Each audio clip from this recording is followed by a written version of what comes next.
Hey guys, ये साक्षी और आपका मेरे यूट्यूब चैनल साक्षी यूनिक वर्ल्ड में स्वागत है। मेरा नाम है साक्षी चंद्रौल और मैं हूँ BSc nursing first year student. मेरे कॉलेज का नाम है गवर्नमेंट नर्सिंग कॉलेज सतना। और हुआ ये कि काफ़ी सारे सेम कमेंट्स थे, मतलब बहुत सारे लोगों को सेम डाउट्स हैं, तो मैंने सोचा क्यों ना इन क्वेश्चंस पर वीडियो बना दिया जाए। तो मैंने सारे क्वेश्चंस कॉपी में नोट कर लिए हैं। मैं बारी बारी से आपके सभी डाउट्स के आंसर देती हूँ, तो बने रहिए आगे के वीडियो में। तो फर्स्ट क्वेश्चन है रश्मि पाल, ऑटोनोमस और गवर्नमेंट कॉलेज में क्या डिफरेंस है। तो इसके लिए मैं एक सेपरेट वीडियो अपलोड कर दूंगी। ये जो मेरा वीडियो अभी शूट हो रहा है, इसके बाद मैं दूसरा वीडियो बनाऊंगी, उसमें मैं यही बताऊंगी कि ऑटोनोमस और गवर्नमेंट कॉलेज में क्या डिफरेंस है। एंड अगला जो है वो है करिश्मा गोयल, डीएमए कॉलेज से 4 ईयर के बाद जॉब मिल जाएगी या कुछ और भी प्रोसेस होती हैं। तो ऐसा है कि बहुत नॉर्मल सा एग्ज़ाम होगा 4 ईयर के बाद, जिसको आप इजीली पास कर लेंगे। यदि आपका ऑटोनोमस कॉलेज मतलब डीएमई में भी एडमिशन होता है तो टेंशन वाली कोई बात नहीं है, आप इजीली उस एग्ज़ाम को निकाल लेंगे। गवर्नमेंट जॉब आपको मिलनी 100% है। मतलब अगर आप डीएमई कॉलेज हो या डीएचएस किसी में भी एडमिशन करवाते हैं तो गवर्नमेंट जॉब दोनों में ही आपकी पक्की है, तो टेंशन वाली कोई बात नहीं है। एंड अगला जो क्वेश्चन है वो है अतुल्य, गवर्नमेंट कॉलेज कैसे मिलते हैं। अभी आपने जो पीएनएसटी का एग्जाम दिया है उसी एग्जाम के मार्क्स से काउंसलिंग होती है और उससे ही गवर्नमेंट कॉलेज मिलता है। अगला जो क्वेश्चन है वो है एफएफ गौरव दी, इस बार भी ऐसा ही होगा क्या कि पहले डीएमए कॉलेज की सिलेक्शन होगा, फिर बचे हुए सीटों में जो बचे हुए स्टूडेंट है उसमें डीएचएस का होगा, तो मतलब गवर्नमेंट कॉलेज वालों का। तो पिछले हमारे टाइम में ऐसा हुआ था, बट इस बार ऐसे कोई अपडेट नहीं है, पर ऐसा हो भी सकता है। 50% चांसेस हैं कि डीएमई की काउंसलिंग हो, उसके बाद जो और भी बच्चे बचते हैं वो डीएचएस में भी एडमिशन ले सकते हैं। बट अगर डीएचएस डिपार्टमेंट काउंसलिंग करवाता है तब ऐसा हो सकता है। अगर उसने एग्ज़ाम करा लिया अलग से, वैसे एग्ज़ाम तो नहीं करवाएगा, लेकिन 50% चांसेस हैं कि वो काउंसलिंग भी करवा सकते हैं और 50% चांसेस ये हैं कि वो एग्ज़ाम करा सकते हैं। फिर अगला जो क्वेश्चन है वो है श्वेता दी, काउंसलिंग में डॉक्यूमेंट कौन से लगते हैं, ओरिजिनल होने चाहिए। काउंसलिंग जो होती है उसमें कोई डॉक्यूमेंट नहीं लगते, बस हम एग्जाम देने जाते हैं तो एडमिट कार्ड जो हमें जो मिलता है ना, एडमिट कार्ड में एप्लीकेशन नंबर होता है, उससे ही काउंसलिंग होती है और कोई डॉक्यूमेंट नहीं लगते। फिर अगला जो क्वेश्चन है वो है आराधना चौहान दी, पीएनएसटी क्रैक करने के बाद जॉब जो है ओनली 3 ईयर के लिए ही मिलती है या प्लीज़ रिप्लाई। तो देखो जॉब जो है वो 3 ईयर के लिए नहीं मिलती है। जॉब मतलब शायद 62 एज तक जॉब करनी होती है, हाँ, बट ट्रेनिंग कंप्लीट होने के 3 ईयर बाद तक हमें कंपलसरी करनी ही होती है, और यदि हम नहीं करते हैं तो हमें बॉन्ड देना पड़ता है उस टाइम भी। बस ये है कि हम लोग को 3 ईयर का भराया गया है, लेकिन जो डीएमई वाले बच्चे होते हैं, मतलब अभी जो मतलब फॉर्म जो आए हुए हैं जिसके डीएमई कॉलेज के, उसमें जॉब करने मतलब जॉब 5 साल करनी पड़ती है कंपलसरी, वरना उसमें 2 लाख का बॉन्ड देना होता है। और जो डीएचएस वाले होते हैं उनको 3 साल कंपलसरी करनी होती है। फिर अगला जो क्वेश्चन है गोपाल मालविया, नर्सिंग स्टूडेंट इतना टाइम होता है कि आप वीडियो बना सकते हैं। इतना टाइम तो निकालना पड़ता है, जैसे अभी हम लोग की छुट्टियां निकली हैं तो छुट्टियां हैं तो अभी हम घर पे वीडियो बनाते हैं। ऐसा थोड़ी होता है कि अगर सिलेक्शन हो गया तो पूरे टाइम वर्क ही करते रहो। 4 घंटे का क्लिनिकल होता है और 4-5 घंटे की क्लास होती है, उसके बाद जितना भी टाइम होता है वो तो फ्री बचा होता है, उस टाइम हम कोई भी वर्क कर सकते हैं। और हमारे साथ काफ़ी सारे लोग ऐसे भी हैं जो अभी जिनका पीएनएसटी में सिलेक्शन तो हो गया है, बट वो उसके साथ ही साथ डॉक्टर मतलब एमबीबीएस के लिए भी प्रिपरेशन कर रहे हैं, तो वो नीट का एग्ज़ाम भी देंगे और अगर उनका हो जाता है तो वो ये छोड़ सकते हैं। फिर अगला जो क्वेश्चन है दी, मेरे टीसी में कास्ट गलत है, क्या उससे प्रॉब्लम आ सकती है, प्लीज़ रिप्लाई। तो आपने फॉर्म में जो लिखा होगा, मतलब फॉर्म तो आपने फिल किया होगा, तो उस पर तो आपका मतलब कास्ट सर्टिफिकेट तो लगा ही होगा फॉर्म फिल करते टाइम। वैसे नहीं आएगी प्रॉब्लम, अगर जो कास्ट उसमें है वही कास्ट से होगा। फिर अगला जो क्वेश्चन है वो है दिव्या कर्मा, कॉलेज में हिंदी मीडियम में पढ़ाई होती है या इंग्लिश मीडियम में, प्लीज़ रिप्लाई। तो वैसे हमारे कॉलेज में तो अभी इंग्लिश में ही पूरी पढ़ाई होती है, बट अभी ज़्यादा टाइम नहीं हुआ, 15-20 दिन ही हुए हैं, जिसमें मतलब अपने एमपी में सबसे पहला जो राज्य है एमपी है, जिसमें जो मेडिकल की जो पढ़ाई है वो हिंदी मीडियम में स्टार्ट हो गई। मतलब मेडिकल की जो बुक्स हैं वो हिंदी मीडियम में आ गई, अब धीरे धीरे होने लगेगा। फिर अगला जो क्वेश्चन है वो बरसा चौहान, दीदी काउंसलिंग में हमें कैसे पता चलेगा कि गवर्नमेंट कॉलेज है ऑटोनॉमस कॉलेज है। तो जब आप काउंसलिंग का फॉर्म फिल करने जाएंगे तो जिस कॉलेज की मतलब सीटें होंगी आप उसी में तो काउंसलिंग करवाएंगे। अगर ऑटोनॉमस की होगी तो ऑटोनॉमस में करवाएंगे, गवर्नमेंट की होगी तो गवर्नमेंट में करवाएंगे। तो वैसे अभी ऑटोनॉमस की ही सीट आई हैं, आप फॉर्म फिल करेंगे तो आपको वैसे ही पता लग जाएगा कि कौन से कॉलेज की काउंसलिंग हो रही है। फिर अगला जो क्वेश्चन है वो है प्रियंका कुशवाहा, नॉर्मलाइजेशन में नंबर बढ़ते भी हैं या घटते ही हैं। ऐसा नहीं है कि मतलब जो नॉर्मलाइजेशन होता है उसमें नंबर घटते ही, नंबर बढ़ते भी हैं। मेरी जो फ्रेंड थी मतलब मेरे ही बैच की थी, उसके 10 नंबर बढ़े थे, तब जाके मुझे पता लगा था कि इतने नंबर भी बढ़ सकते हैं, मतलब 9-10 नंबर भी बढ़ सकते हैं। बट ज़्यादा अगर नंबर कम होते हैं, ज़्यादा से ज़्यादा 4 नंबर कम होते हैं, और बढ़ते भी हैं तो 4-5 नंबर होते हैं। बट कुछ लोग होते हैं जिनके 10 नंबर तक बढ़ जाते हैं, क्योंकि मुझे अब तक यही लगता था कि 4 से 5 नंबर बढ़ते हैं, बट मेरी जो फ्रेंड थी उसके 10 नंबर बढ़े थे सीधे। फिर अगला जो क्वेश्चन है वो है कीर्ति, डीएमई में 4 ईयर बीएससी नर्सिंग कंप्लीट होने के बाद जो एग्ज़ाम कंडक्ट होता है वो कौन कराता है, कॉलेज वाले कराते हैं या पीईवी वाला कराता है। तो अभी तक ऐसा हुआ कि ऑटोनॉमस की जो मतलब एडमिशन है वो अभी 2 साल ही हुए हैं ऑन स्टार्ट, तो अभी तक ये एग्ज़ाम हुआ नहीं है, तो पता नहीं कौन कराता है। अब 2 सेकेंड ईयर तक तो आ गया, सेकेंड ईयर थर्ड ईयर पहुँच गया है बैच। अभी जो बैच है मतलब जो 3rd ईयर या 4th ईयर में है शायद, तो वो बैच की जब ज्वाइनिंग होगी तभी पता लगेगा कि एग्ज़ाम कौन कराता है। फिर अगला जो क्वेश्चन है वो है योगेश, डीएमई में हॉस्टल सभी को मिलता है क्या, किसी को नहीं मिलता, किसी को मिल पाता है। तो देखिए ऐसा होता है कि जो डीएमई कॉलेजेस होते हैं वो ओनली कितने 6 कॉलेज ही हैं, शायद 5 या 6 कॉलेज है, और सीट उनमें है बहुत ज़्यादा 120, और उज्जैन कॉलेज में तो 210 सीटें हैं। तो होता क्या है कि वहाँ पे हॉस्टल की जो है कमी होती है। ग्वालियर कॉलेज में तो हॉस्टल बिल्कुल अच्छा नहीं है, मतलब मैं खुद देख के आई हूँ, तो मुझे ग्वालियर कॉलेज का हॉस्टल तो बिल्कुल भी पसंद नहीं आया। ऐसा मतलब वहाँ पे जो किले रहते हैं ना वैसा हॉस्टल है।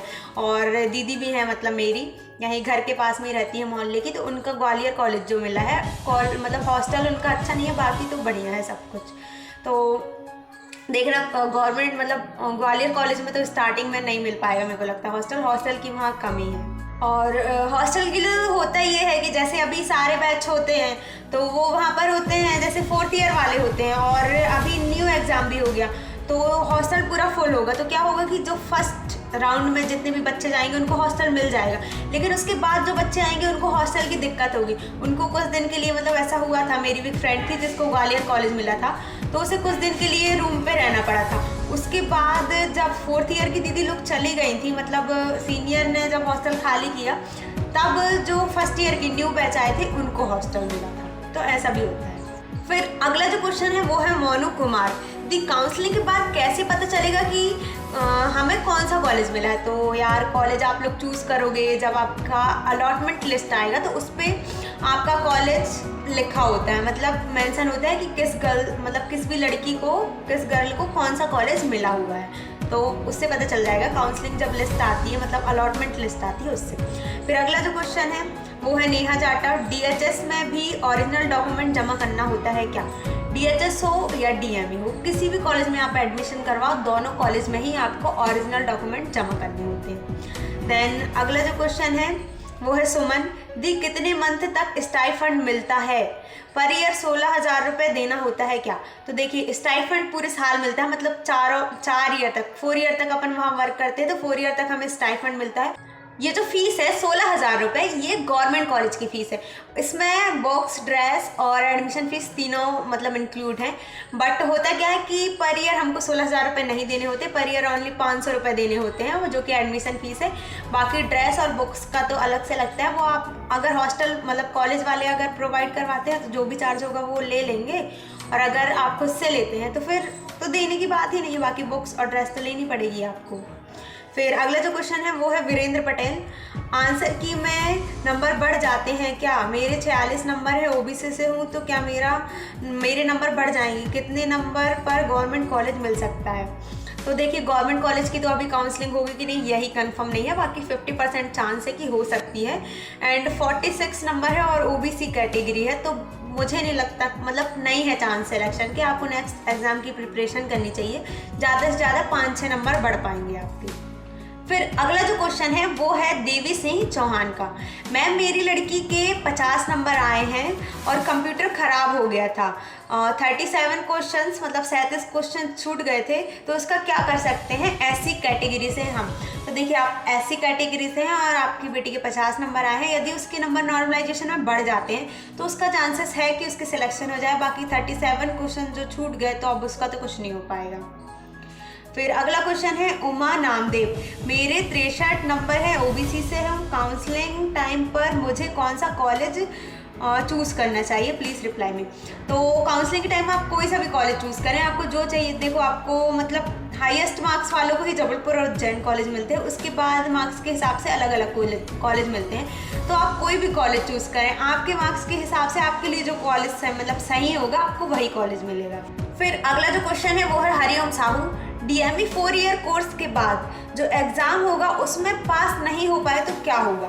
तो क्वेश्चन तो बहुत अच्छा है, बट मैं आपको बता दूं कि मतलब ऐसा नहीं है। अगर कोई बच्चा 4 ईयर तक पढ़ेगा और उसने अभी एग्ज़ाम भी निकाला है तो ऐसे वैसे बच्चे तो एग्ज़ाम निकाल नहीं सकते। उन्होंने काफ़ी मेहनत करी होती है तब जाके वो एग्ज़ाम निकालते हैं, और नॉर्मल सा एग्ज़ाम होगा, उनको इतना नॉलेज होता है कि वो उस एग्ज़ाम को पास कर सके। और 4 ईयर जो भी बच्चा पढ़ेगा वो ईजिली उस एग्ज़ाम को पास कर सकता है, नॉर्मल एग्ज़ाम रहेगा। बाकी अगला जो क्वेश्चन है वो है प्रिया, डीएमई और डीएचएस की स्टूडेंट की जो जॉब होती है उसमें सैलरी में कितना डिफरेंस होता है? ज़्यादा नहीं होता है, वही लगभग 5,000 करीब का डिफरेंस होता है। फिर अगला जो क्वेश्चन है वो है हरिओम साहू, दीदी मेरे 82 नंबर हैं, ओबीसी कैटेगरी, आफ्टर नॉर्मलाइजेशन मेरे नंबर कम तो नहीं होंगे? तो अगर आपके नंबर कम हो भी जाते हैं 82 में से कुछ, तो भी सिलेक्शन 100%। फिर अगला जो क्वेश्चन है वो है प्रियंका तिवारी, दी मुझे बहुत टेंशन हो रही है, मैं ईडब्ल्यूएस से हूँ और मेरे 64 मार्क्स हैं, तो मेरा सिलेक्शन हो जाएगा क्या, प्लीज़ रिप्लाई। तो 64 मार्क्स है और ईडब्ल्यूएस है तो आपके पूरे चांसेस हैं सिलेक्शन के, आप टेंशन मत लीजिए। देन अगला जो क्वेश्चन है वो है शिवम कुशवाहा, दी डीएचएस के फॉर्म आ सकते हैं क्या, प्लीज़ मुझे डीएचएस ही चाहिए। 50% चांस है कि डीएचएस फिर से एग्ज़ाम कंडक्ट करवा सकता है, बाकी 50% चांस ये है कि वो अभी जो एग्ज़ाम हुआ उसी से काउंसलिंग करवा सकता है। फिर अगला जो क्वेश्चन है वो है मनीषा, दी काउंसलिंग किस मंथ स्टार्ट होगी, may be next month counselling हो जाएगी। एंड अगला जो क्वेश्चन है वो है नताली वर्मा, दी डीएचएस का सेशन कब तक स्टार्ट होगा? तो हमारा जो एडमिशन है वो हुआ था दिसंबर में, तो मे बी दिसंबर से ही न्यू सेशन हमारे यहाँ, मतलब डीएचएस, मैं भी डीएचएस से हूँ तो मेरा दिसंबर में एडमिशन हुआ है, तो दिसंबर मतलब जनवरी तक ही न्यू सेशन स्टार्ट होगा हमारे यहाँ। मतलब हमारे जो फर्स्ट ईयर वाले जूनियर हैं वो दिसंबर तक आएंगे, दिसंबर से जनवरी तक आएंगे। फिर अगला जो क्वेश्चन है वो है मुस्कान महिले, दी डीएचएस बेस्ट है या डीएमई? देखो इस पर वीडियो आ जाएगा, फिर आप खुद ही डिसाइड कर लेना कि डीएचएस बेस्ट है या डीएमई। फिर अगला जो क्वेश्चन है वो है अभय सोनी, दी क्या 2023 फरवरी में भी फॉर्म आएंगे? तो अभी तक ऐसी कोई अपडेट नहीं है, बाकी आ सकते हैं। देन अगला जो क्वेश्चन है वो है स्वाति अहिरवार, दीदी आपका कॉलेज कौन सा था, डीएमई या डीएचएस? तो मेरा जो कॉलेज है वो डीएचएस है। देन अगला जो क्वेश्चन है वो है वाल्मीकि पांडे, दी क्या 2022 के बीएससी नर्सिंग के पेपर फरवरी में हो जाएंगे? क्योंकि कुछ लोग बोल रहे हैं कि चुनाव होने वाले हैं तो उसके पहले ही वैकेंसी निकल जाएगी, प्लीज़ मुझे बताइए। तो ऐसा चुनाव से इसका कोई मतलब रिलेशन नहीं है। हाँ बाकी ऐसा हुआ कि चुनाव आने वाले हैं, उसके कारण ही लगभग 1 लाख से ज़्यादा वैकेंसी जो है अपने यहाँ मतलब इंडिया में निकली है, वो भी अपने माननीय प्रधानमंत्री नरेंद्र मोदी जी ने निकाली है। बाकी जो पीएनएसटी जो एग्ज़ाम है उसका चुनाव से कोई रिलेशन नहीं है, मतलब कोई एग्ज़ाम जो है अभी फैम में होंगे ऐसा कुछ भी नहीं है, ऐसी कोई भी अपडेट नहीं है। फिर अगला जो क्वेश्चन है वो है निकिता विश्वकर्मा, दी इसका जो क्वेश्चन है वो है, दी क्या बीएससी नर्सिंग के बाद सिर्फ 5 ईयर की ही जॉब मिलेगी? ऐसा नहीं है, जब तक आप 60 या 62 इतनी एज का होता है, इतनी एज तक नहीं हो जाते तब तक आपको गवर्नमेंट जॉब करनी होगी। देन उसके बाद आप जब रिटायर हो जाते हैं तो आपको पेंशन भी मिलती है, तो दिक्कत वाली कोई बात नहीं है। देन अगला जो क्वेश्चन है वो है स्वाति, दी मैंने 2022 की अलॉटमेंट लिस्ट देखी है, उसमें 35 नंबर वालों का भी हुआ है, ओबीसी और जनरल वालों का। तो देखो वो 35 जो नंबर है, इतने कम नंबर में उनका सिलेक्शन इसलिए हुआ है क्योंकि वो आशा वर्कर्स हैं, मतलब कि जो एएनएम वाले जो होते हैं, अगर एएनएम वाला बच्चा एएनएम का एग्ज़ाम देता है, ट्रेनिंग करता है और 5 ईयर तक जॉब कर लेता है और उसके बाद अगर वो पीएनएसटी का एग्ज़ाम देता है तो उसका ईजिली कम नंबर में सिलेक्शन हो जाता है, क्योंकि उसके पास 5 ईयर ANM वालों का जो है मतलब डिप्लोमा होता है, एक्सपीरियंस होता है। एक्सपीरियंस बेस पर उसको PNST में कम नंबर में ले। फिर अगला जो क्वेश्चन है वो है गणेश दी मेरी एजुकेशन महाराष्ट्र से हुई है, मेरी 10th और 12th की जो मार्कशीट है वो महाराष्ट्र की है, तो एडमिशन के टाइम कोई प्रॉब्लम तो नहीं आएगी, मेरे 75 नंबर हैं। तो आपको वैसे तो कोई भी दिक्कत नहीं आएगी, क्योंकि जम्मू कश्मीर से तक एडमिशन होता है, यहाँ पर उन लोग के लिए तो सीट रिजर्व भी होती है, तो और मार्क्स भी आपके अच्छे हैं, तो एडमिशन में प्रॉब्लम नहीं आना चाहिए मेरे हिसाब से। तो देन अगला जो क्वेश्चन है वो है योगेश दी बॉन्ड की जो पेमेंट होती है एडमिशन के टाइम ही लगती है या कॉलेज छोड़ने पर देनी होती है? सबसे पहली बात तो ये जो पेमेंट होती है मतलब 2 लाख रुपए हमें देने नहीं होते, उसका सिर्फ बॉन्ड बनता है, मतलब 100 रुपये का एक स्टाम्प पेपर आता है, उसमें लिखा होता है कि अगर हम 4 ईयर के बीच में और 3 साल जॉब करने के बीच में मतलब 7 ईयर के अंदर में BSc नर्सिंग को छोड़ते हैं तो हमें 2 लाख रुपए बॉन्ड देने होंगे, सिर्फ वो पेपर बनाना होता है, और अगर आप कॉलेज छोड़ देते हैं तो आपको फीस देनी होती है, बाकी पैसे नहीं देनी होती। फिर अगला जो क्वेश्चन है वो है PK अहिरवार, SC कैटेगरी से हूँ और SC वाले कितने बार PNST का एग्ज़ाम दे सकते हैं? तो SC हो, ST हो, OBC हो, जनरल हो, किसी भी कैटेगरी का स्टूडेंट हो, अगर उसकी जो एज है 30 मतलब शायद 28 लास्ट होती है, 28 के अंदर में जिसकी भी एज है तो वो एग्ज़ाम दे सकता है। देन अगला जो क्वेश्चन है वो है दीक्षा रजक दी मैं भी मंडला से ही हूँ और मुझे भी PNST की प्रिपरेशन करना है, इसके लिए क्या करूँ प्लीज़ बताइए। देखिए सेल्फ स्टडी तो सबसे बेस्ट होती है, और अगर आप सेल्फ स्टडी तो कीजिए, अगर आप कोचिंग भी करना चाहते हैं तो भमनी में 2 कोचिंग सेंटर हैं, आप वहाँ भी ज्वाइन कर सकते हैं, और मंडला में भी है, आपको जैसा ठीक लगे। वैसे मेरा तो यही सजेशन है कि सेल्फ स्टडी बेस्ट होती है, आप बुक्स मंगवा लीजिए और घर से ही प्रिपरेशन कीजिए, और यूट्यूब वगैरह में ऑनलाइन भी आप देख सकते हैं। फिर अगला जो क्वेश्चन है वो है BSc नर्सिंग ड्रीम कि OBC वालों का EWS सर्टिफिकेट नहीं बनता है क्या? EWS मतलब इकोनॉमिकल वीक, आर्थिक रूप से कमज़ोर जो स्टूडेंट है उनके लिए यह कार्ड बनता है, और ये ओनली जनरल वाले स्टूडेंट के लिए बनता है, OBC ST SC किसी के लिए नहीं बनता। फ्रेंड्स दिवाली के कारण हमारे यहाँ काफ़ी शोर हो रहा था, फिर भी मैंने वीडियो शूट कर लिया है, क्योंकि मैंने 2 दिन से वीडियो भी अपलोड नहीं किया था। एंड PNST एग्जाम से रिलेटेड आपको कोई भी डाउट हो तो आप मुझसे कमेंट में पूछ सकते हैं, एंड ऐसे ही इन्फॉर्मेटिव वीडियोस के लिए like share and subscribe my YouTube channel.